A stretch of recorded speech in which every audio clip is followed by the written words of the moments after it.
Good morning, WW Robinson. Today, I can't talk, is December 4th, 2018, and I have Joseph here with me this morning. How are you, Joseph? Good. Are you ready for a great Tuesday? Yeah. Yes, it is day 8 in our rotation, and tell us what's for lunch today. Hamburger on a bun, oven slice, baby carrots, strawberry cut mango, and Swisher milk. All right, sounds like a good lunch. And we have Layton here to tell us about the weather. Come on over here. Tell us what the weather is going to be. Cloudy. Here, I'll hold it up. Now you tell them. Cloudy. It is cloudy. Maybe a little sun peeping out, but mostly cloudy today, isn't it? Yeah. All right. Thank you, Layton. And we have Caden here to lead us in the pledge. So please stand for the Pledge of Allegiance. There you go. I pledge allegiance to the flag of the United States of America and to the republic for which it stands, one nation, under God, indivisible, with liberty and justice for all. Thank you. Good job. Please join me for a moment of silence.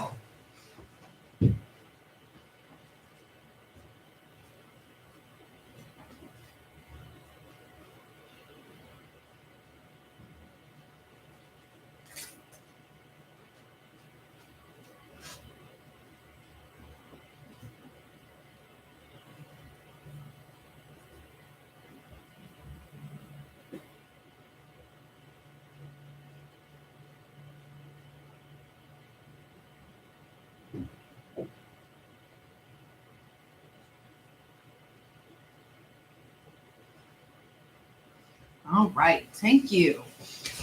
So we have no birthdays on December 4th today. Another shocker when that happens, but no birthdays today and no staff birthdays today. So we're going to get right into our story. Do you have any shout outs this morning? Michelle. All right. So when we left, remember the Bears fought off the one robot, and so now we're on chapter 73 called The Chase. Recco 1 was standing in the great meadow. He stared up at the smoking hill of ash and then down at the stampede of footprints around it. There had been a large bonfire with hundreds of animals and one robot. But why? The Recco couldn't make sense of what he was seeing. After thoroughly exploring the site, he continued through the meadow and into the forest. It was around that time that he lost communication with Recco 3, then Recco 2, and he knew that his partners had both been destroyed. Recco 1 would have to hunt down the target by himself. The hunter marched on, his blocky head swiveled from side to side, scanning for any sign of Roz. He was soon gazing across the glassy surface of a beaver pond. On the far side, a thread of smoke drifted up from another of those wooden domes. With his powerful legs, the robot launched himself up through the air, soaring in a high, graceful arc over the pond and down to the other side. His heavy feet slammed into the ground, leaving deep craters in the garden by the dome. He hunched over and looked inside. Fur and feathers and the dying coals of a fire, but the target wasn't in there. The Recco stood perfectly still and watched as the soft rain started dripping down through the tiers of the forest. And then he sensed it. Up in the canopy was something that didn't belong. Roz had been spotted. The hunter watched his target drop from branch to branch down to the floor's floor. Then she bounded away through the thickly tangled underbrush without stirring a leaf, without snapping a twig, and vanishing into the green. However, Recco 1 had other means of tracking her. He could sense her electronic signal. The signal was gliding around the edge of the pond, but it was fading fast. A few more seconds and he would lose it entirely. Recco 1 burst into a sprint. The forest seemed to sway and quake from his stomping strides. And a minute later, the forest really did begin to move. Trees were toppling down onto the Recco. He fired his rifle and the 2 toppling trees turned to ash. But then a third swung down through the smoke and hammered his body into the ground. Recco 1 shoved the tree aside, pulled himself up, and continued the hunt. He didn't notice the beavers diving back into the pond. Recco 1 tore through brambles and leaped over boulders, and suddenly the ground was caving beneath him. Down he fell into a deep pit, crashing against the bottom and twisting his leg. The robot violently pounded his leg back into shape. Then he launched himself up and out of the pit. He didn't notice the groundhogs watching from the tunnels. The hunter faced one trap from another. He was pelted with flaming pine cones and tripped by taunt vines and crunched by tumbling rocks. The hunter now limped and rattled and was covered in scars, but he kept going. Roz galloped back and forth across the island again and again as she tried to lose Recco 1. But no matter how fast she ran or how well she hid or how many animals helped, she couldn't escape the sound of the hunter's stomping footsteps. She had never run so hard for so long, and while her mechanical body was holding up, her wooden foot was not.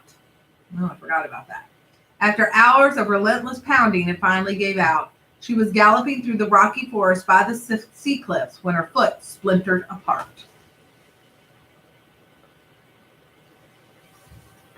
As soon as Recco 1 found the fresh wooden splinters, he knew his target was in trouble. He stomped out from the trees onto the cliff top and scanned the coastline below. Geese were flying down to the drizzle. Otters were wriggling over the rocks. Seaweed and driftwood and broken robot parts were scattered about the shore. But the hunter also scented a faint electronic signal. Roz was down there somewhere. The hunter's blocky hand climbed onto the cliff top and then, whoop, it detached. The hand was connected to a strong cable that spooled out from under the end of his arm. He gave the cable two quick tugs, and then he stepped off the ledge. Recco 1 zipped down the cliffside, one arm releasing cable, the other clutching his rifle, and he slowed to a gentle stop just as he reached the ground. Then high above, the robot's hand unclamped and followed the cable all the way down until, whoop, it snapped right back into the end of his arm. Geese squawked and otters squeaked at Recco 1 marching through the robot gravesite. The place was littered with torsos and limbs and heads. They were all valuable parts, but he would collect them later. For now, his only concern was finding Roz. He followed the electronic signal over to a clump of seaweed, but where was his target? Was Recco 1's sensor malfunctioning? The robot tapped his head a few times, but the mysterious signal remained. He looked around for any other signs of her. As he did, the clump of seaweed reached up and grasped his rifle. All right, we're going to read another chapter. Chapter 74, The Click. 4 robot hands were clamped around the rifle. Recco 1 loomed above. Roz lay below, camouflage and seaweed. For a moment, all was still, and then the hunter suddenly lurched and twisted as he tried to rip the rifle away from his target. But Roz held on. Seaweed fell from her body as she was lifted right off the ground. Her legs dangled in the air until she pounded a foot and a stump against the hunter's broad chest, leaned back and pulled on the rifle with all her strength. Waves crashed as the robot grappled for the weapon. But Roz was no match for Recco 1. The hunter was too big and too brutal. Roz could feel her body being pulled apart, but she could also feel the rifle being pulled apart. A faint glow appeared between her hands. The glow grew brighter and brighter, and then a blinding explosion launched the robots in opposite directions. When the smoke cleared, shards of the rifle were everywhere. Recco 1's body was pocked with holes, and one arm was charred and crippled. Roz's arms and legs had been blown completely off. She was now just a torso and a head. Inside her computer brain, our robot's survival instincts were blaring. Her battered body simply could not take any more damage. Clearly, Roz was not designed for combat, but the Recco was. He pulled himself to his feet and hobbled toward his target.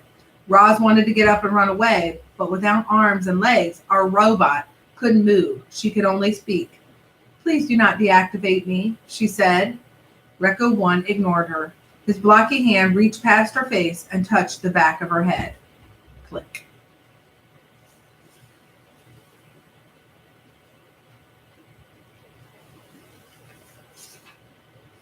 And we'll stop there for today. I don't know if I'm going to be able to read it. He just turned her off. All right. So you can choose to be the kind of leader that you would follow and make it a great day. So long.